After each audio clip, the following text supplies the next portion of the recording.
옛 말씀 이어서 여호와를 경외하는 자에게 주신 약속의 말씀 세 번째 시간으로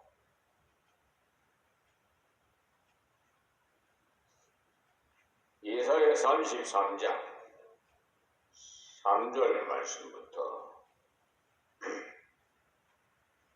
받겠습니다. 진동시키는 소리로 인하여 민족들이 도망하며 주께서 일어나심으로 인하여 열방이 흩어졌나이다. 하나님께 기도했더니 하나님 진동을 일으켜서 민족들을 도망하게 하심으로써 하나님의 간섭이 분명한 것을 보여주셨습니다. 하나님이 아수르를 간섭하시니까 아수르와 동맹했던 나라들까지 흩어져서 하나님께서 간섭하심을 저들이 알았다는 것입니다. 지금도 하나님의 말씀은 진행 중에 있습니다. 4절 말씀에 황충의 모임같이 사람이 너희 노랑물을 모을 것이며 메뚜기에 뛰어오름같이 그들이 그 위로 뛰어오르리라.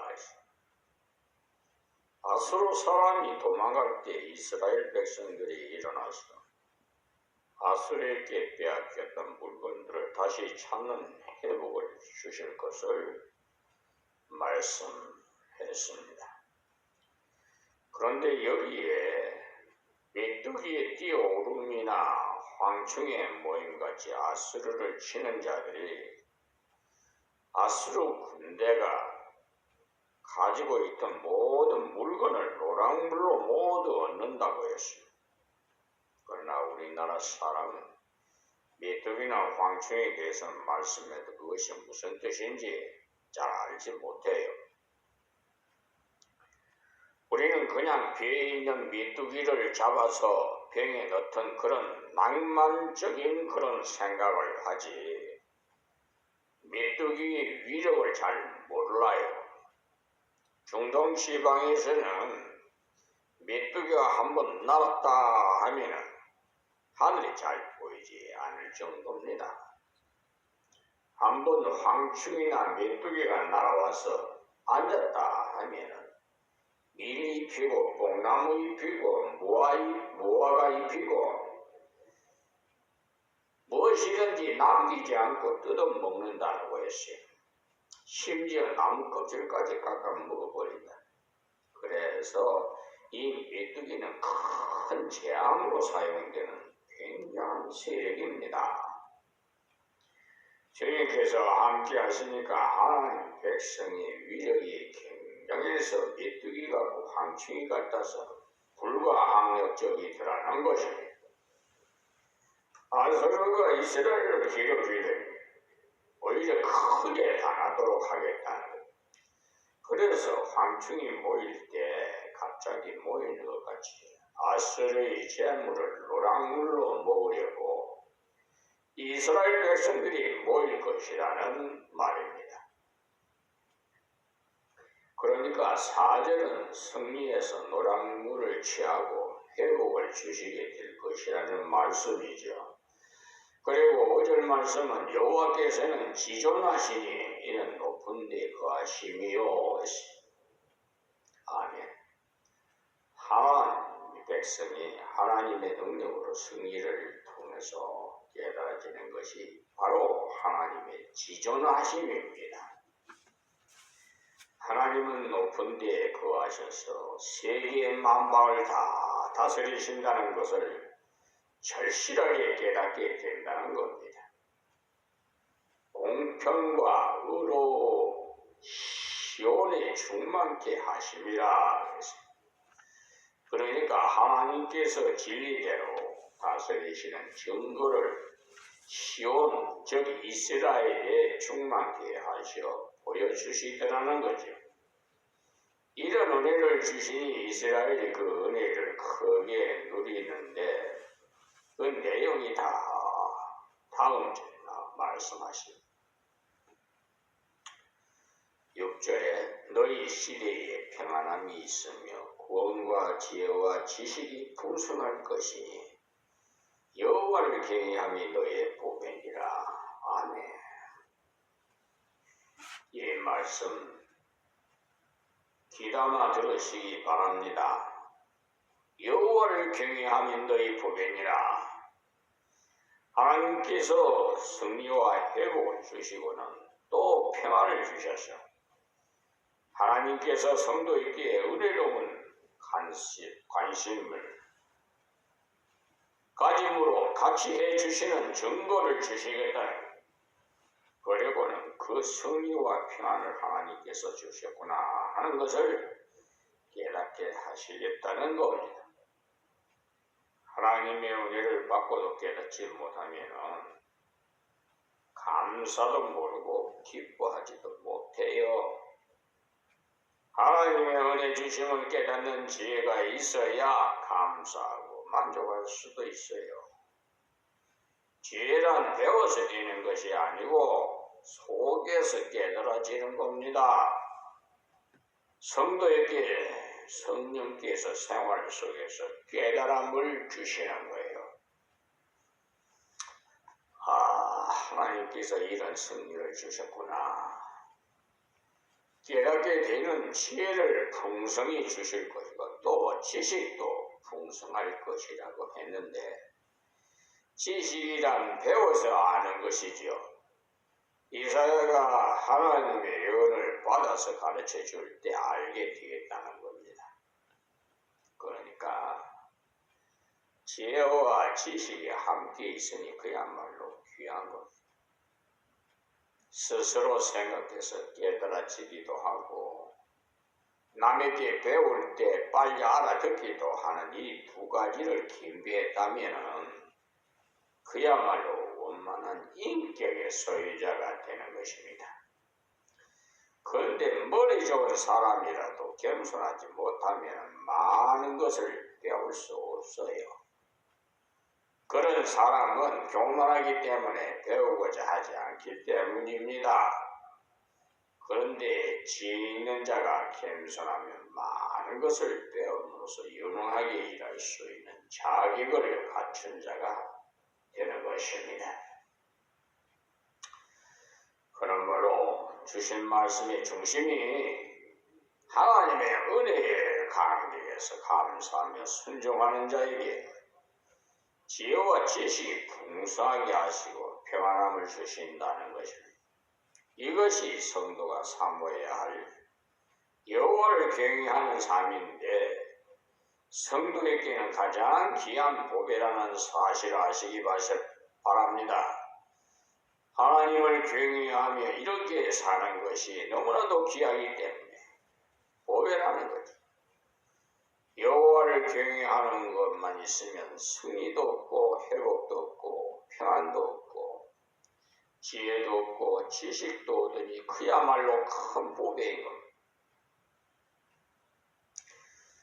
제 집안에 실촌되는 아저씨가 오래된 얘기입니다. 그러니까 70년대, 80년대 얘기입니다. 종로에서 한약방이라 하면은 알아주는 한약방을 경영했습니다. 그런데 그분은 집안은 부처를 섬기는 불교 집안.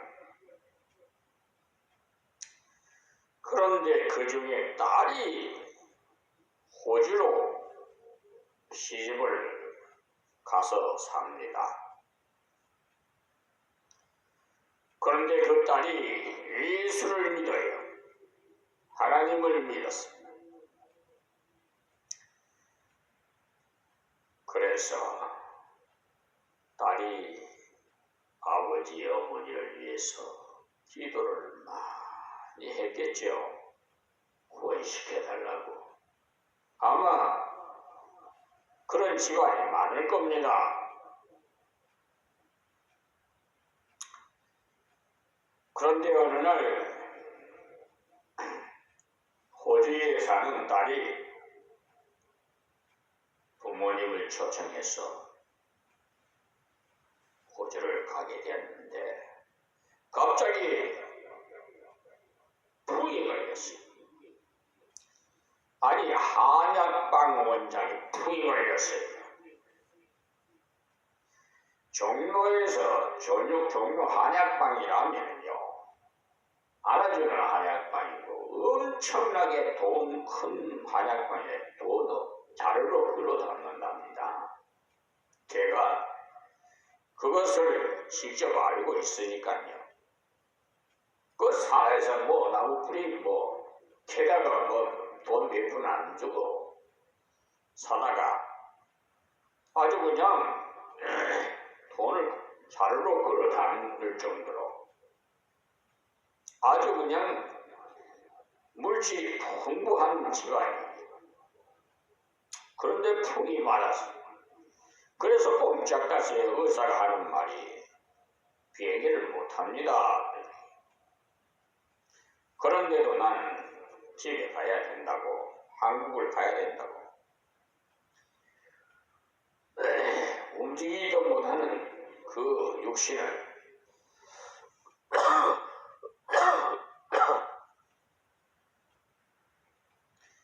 침대에 누워서 비행기를 타고 한국에 왔습니다. 김포공항에 왔어요. 그때 당시 제가 전도사였습니다. 그래서 아저씨가 온다고 그래서 그런 소식을 듣고 김포공항을 갔어요. 갔더니 완전히 그 침대에 누워서 들것에 들려서 비행선 내리는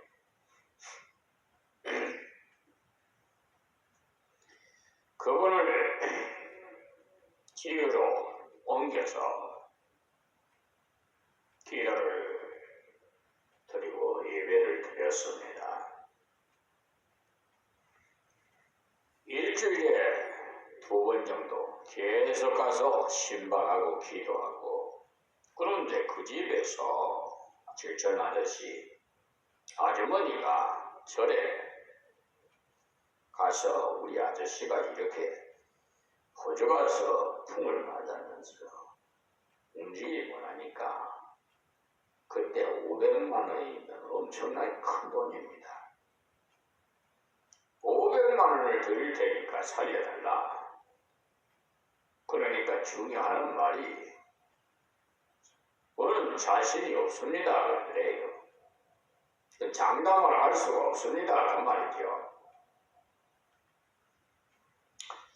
그러기에 이 아주머니 생각이 갑자기, 그러니까 아주머니 생각이 아니라 성령님께서 역사하시겠죠. 딸이 하나님께서는 고치 능치 못하시리 없다는 말을 전해 듣고는 하나님께 이제 붙들기 시작합니다. 하나님 고쳐달라고.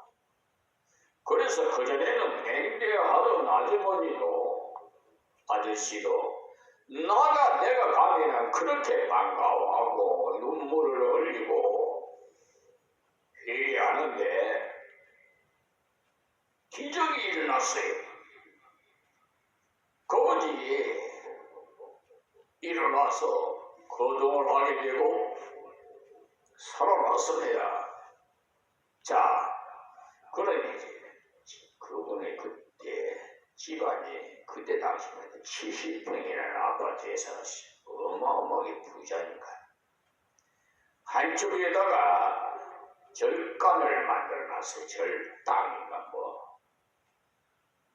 그것을 다 흘러버려버리고 부족이고 뭐이고 다 태워버려버리고 기도실을 만들어놨어요. 바꿨어요. 예배실로. 그래서 교회에 나가기 시작하고 장로가 되었습니다. 그 동네 모든 아파트에 있는 인근 사람들이 바로 증인이지 않습니까? 그러니까 동서남북에서 몰려와가지고 병든 자들이 난리가 났어요. 문성성시가 됐어요. 완전히 아주 제가 가서 처음에 예배드리고 안수 기도할 때 눈물을 뚝뚝 흘리면서 정말로 진심으로 우러나는 아멘, 아멘, 아멘 하더라고요. 그래 덕분에 살아나가지고 하나님께 영광 돌렸습니다. 그런 일이 있었습니다. 지금은 하늘나라에 가 계시죠. 오래된 일이니까요. 그러니까 보배라는 가치가 침략되어 있는 것은 말하는데 여호와를 경외하는 마음만 정말로 바르게 가지고 있으면 무슨 문제에 부딪혀도 해결 나갈 수가 있어요. 하나님께서 같이 있으시기 때문에 그렇습니다. 여호와를 경외하려면 하나님의 공의로우심과 인자하심을 깨달아야 되는데 그것은 성경을 하나님 말씀으로 인정하는 겸비한 자세로 가까이 해야만 알 수가 있어요. 성경이 바로 하나님의 공의로우심과 인자심을 기록한 책이기 때문입니다. 여호와를 경외하는 태도는 하나님께 먼저 기도하는 것. 그래서 아침마다 라고 시작한다고 본문에서 말씀하고 있습니다. 그것은 무엇을 할 때마다 먼저 하나님께 은총을 구하고 믿음으로 주실 것을 기다리며 바라보며 나가서 역사하는 자세를 말합니다. 기도하고 말씀대로 걸어가니 하나님께서 함께 하시는 여러 가지 역사가 생활 속에서 나타났어요. 승리를 주셨고 회복을 주셨고 많은 노량물질 그리고 불가항력적인 은혜를 주셔서 크게 역사하게 하셨어요. 그 다음 평안과 지혜와 지식을 풍성히 주시고요. 그걸 통해서 하나님의 은혜를 점점 더 깨달아가게 되더라는 것. 그러므로 여호와를 경외하는 것이 얼마나 큰 복이라는 사실을 본문을 통해서 깊이 명심해야겠습니다. 여호와를 경외함이 너희 복이니라 이 말씀. 오늘 말씀의 요절입니다. 그러니 반드시 기억하시고 실천하시기를 바랍니다. 지금도 늦지 않았습니다. 네, 여러분의 마음에서 우러나서 진심으로 여호와를 경외하는 분이 되기를 주님의 이름으로 부탁드리면서 이 새벽의 말씀을 마치겠습니다. 하나님 감사합니다. 귀에 있는 자는 듣게 하셔서 깨닫게 하시옵시고 회개하고 여호와를 경외함이 너희 복이니라는 말씀이 저들의 귀 되게 하옵소서. 오늘도 역사해 주실 줄 믿사옵고 존귀하신 예수님의 이름으로 기도하옵소서.